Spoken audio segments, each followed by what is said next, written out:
quoi la dimension internationale de Saint-Germain-en-Laye change la donne et peut-être votre vision par rapport à une autre ville, peut-être dans un autre département. Cette dimension internationale, est-ce qu'elle impacte votre C'est vision de la, l'éducation? c'est la Saint-Germain Touch, si je peux me permettre, c'est-à-dire que c'est la spécificité. On a la chance d'avoir depuis plus de 50 ans un lycée international, c'est 4000 élèves, et ce sont des élèves et des sections internationales dans toutes les écoles élémentaires et dans la plupart des collèges, qu'ils soient privés ou publics. Parce qu'on a un écosystème autour de l'international depuis toujours.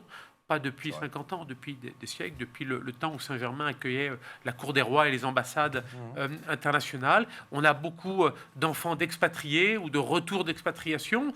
Ils cherchent avant tout, quand ils reviennent en région parisienne, un territoire pour s'installer avec une offre éducative adaptée pour leurs enfants, et ils choisissent naturellement Saint-Germain. Donc ça nous donne, nous, une ouverture sur le monde et sur les autres que peut-être les autres n'ont pas.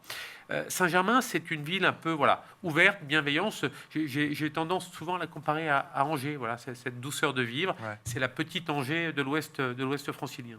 Et cette dimension internationale, elle commence dès la petite enfance? Dès la petite enfance, on a un certain nombre de crèches aujourd'hui, même de haltes garderies qui sont bilingues, internationales. Le lycée international, c'est 14 sections. C'est pas qu'un lycée franco-britannique, c'est des Danois, des Suédois, des Néerlandais, des Portugais, des Espagnols, des Chinois, des Japonais, énormément de sections internationales, et qui diffusent et qui irriguent sur l'ensemble du système éducatif. Et ça donne une coloration internationale que les autres n'ont pas.